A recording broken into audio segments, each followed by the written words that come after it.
Hey gang, and welcome back. Just a reminder, you can now use the promo code MTGMudsta, all caps, at flipsidegaming.com. You'll get 10% off orders over $10 and help with the channel at the same time.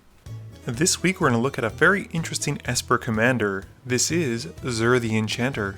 Now, as far as the shards from Alara go, Esper is probably the furthest from the one I'd play, with Jund being probably the foremost. For me, Esper has always been about control, whether that means you're drawing more cards and therefore answers, countering spells to stop your opponents from getting ahead, or removing their creatures through board wipes or removal spells. If that's what you're looking to do, Esper has the three strongest colors to do so. What makes Zur the Enchanter stand out the most for me is the fact that his ability is revolving around combat step, which is not exactly something that Esper tends to focus on. I also like how he's kind of the unconventional attacking commander in Esper. With a power of only 1, it requires you to go through 21 combat steps to be able to kill someone with commander damage. And although he has 4 toughness, which is pretty decent in a lot of formats, in EDH where there are board wipes and things like Blasphemous Act, 4 isn't going to get you very far. What Zur does bring to the table is an incredible triggered ability. Have you ever wondered what it'd be like to have an interesting enchantment in your command zone as opposed to a commander? If you've ever played Sidisi Undead Vizier as your commander, you kinda have an idea of what it's like to play with Demonic Tutor in your command zone. Well, Zur is very much like that, only instead of just being limited to 1 card, he can essentially be any enchantment that costs 3 or less. This means Necropotence, Oblivion Ring, Paradox Haze, and the list just keeps going on. The guys over at the Commander Versus series did an interesting game using artifacts and enchantments that were legendary as their commanders. Zur is basically the same as that, only better. Sure, you're gonna have to defend him, but I could say the same about 100 other build around me commanders. So we know the downsides and the upsides of Zur. Let's get into some cards that'll help you win some games. First and foremost, you're going to want to run a ton of enchantments, preferably with a majority of the costs being 3 or less. If you've played against Zur before, chances are you're going to know the first enchantment I'm going to recommend, Necropotence. This is 90% of the time one of the first cards someone with a Zur deck is going to tutor for, and being able to draw cards at the cost of life, despite losing your draw step, is an easy trade-off and is probably an auto-include in any deck that runs black. Necropotence offers the deck so much raw draw power that it's pretty insane, and you'll also find that your opponents will tutor for it early on to get as much value as they can before an answer stops it. Well, this is even better for us since we'll be able to find it no matter where it is in our library and put it onto the battlefield for free thanks to Zur. Similarly, but if you're looking for draw with a taxing effect, Rhystic Study also costs 3, and being able to ask your opponents do they pay 1 for that can get old, but is ultimately very satisfying, as they lose access to several mana depending on how many spells they cast, as they're going to want to pay the 1 to prevent you from drawing a card and potentially remove a spell or a counter spell. Moving on from enchantments that draw you cards, you also want to protect Zur, and there are a bunch of enchantments that'll do a fantastic job of just that. Unquestioned Authority is a fantastic enchantment that costs 3, and is able to protect Zur from other creatures, allowing you to swing in and get the trigger for free without having to worry about getting blocked. It also has the added benefit of drawing a card when it enters the battlefield, so that's just icing on the cake. You can also consider running Aqueous Form, which allows Zur to become unblockable, and whenever he attacks, to scry 1. This allows us to potentially move enchantments that are sitting on top of our library which we'd otherwise draw onto the bottom and allow Zur to find them later on.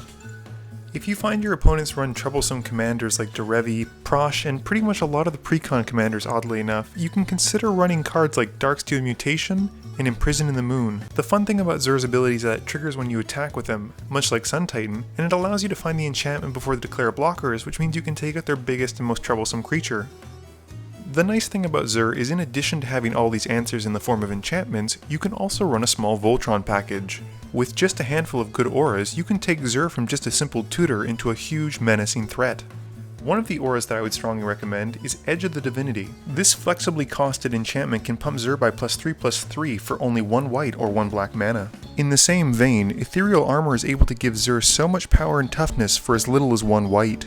This is probably the most common aura in any Voltron-themed deck, and rightly so. Although it's uninspiring to run it, it is definitely worth an inclusion in Zur. The last aura I want to bring up is Imperial Armor, and it works incredibly well in tandem with Necropotence. This one aura can give Zur potentially +7/+7 depending on how big your hand is, and with Necropotence you're often able to make sure that it's 7, turning Zur into a 3-turn clock. For creatures, there aren't a ton that I would recommend, as Zur is often enough and you'll want to run almost like a Voltron style deck. But it's interesting to note that you can cheat out a lot of Theros-based creatures as they're also enchantments. Depending on how many enchantments you've been able to get out with Zur or how many you've cast, Eidolon of Countless Battles can be a great blocker after swinging in with Zur to get a free enchantment. Similarly, if you're sitting across from a deck that you know happens to be Storm, finding Eidolon of Rhetoric is a great way to answer that deck.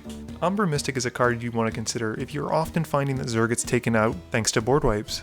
Totem Armor is a bit of an odd mechanic, but being able to sacrifice one of the less useful enchantments to save Zur is something I would really consider for this deck.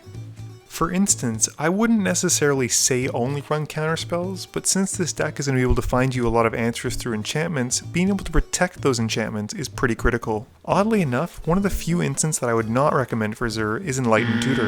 It's kind of a non-bow, as drawing the enchantment prevents us from getting it out for free thanks to Zur, and if anything, you'd want to run more cards like Brainstorm, which allow us to put those cards back on top of our library should we draw them by accident. For sorceries, as we're an enchantment-based deck, I would also recommend running Open the Vaults and Replenish, as if we get hit by a mass board wipe for only enchantments, it can really set us back quite a bit. Admittedly, Open the Vaults isn't as good as Replenish, but let's face it, not very many cards are when compared to the Urza block.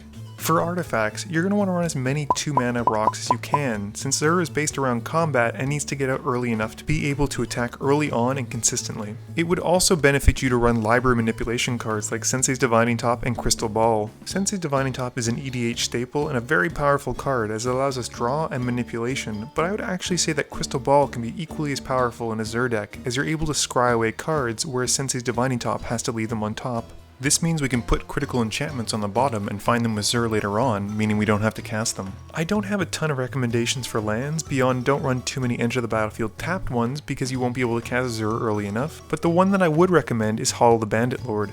Unless you're running Lightning Greaves and Swiftfoot Boots, Zur is going to chances are be sitting on the field for at least one go around, which gives our opponents plenty of time to deal with him. For a commander that's going to cost us 4 initially and then 2 additional after every death, we don't get a lot of initial bang for our buck when casting the commander, as we'll have to wait until a full go around before we can attack with him to get his trigger. By running Hollow the Bandit Lord, and by paying 3 life to activate it, we're able to attack with Zur immediately, which is frankly what we want to be doing anyway.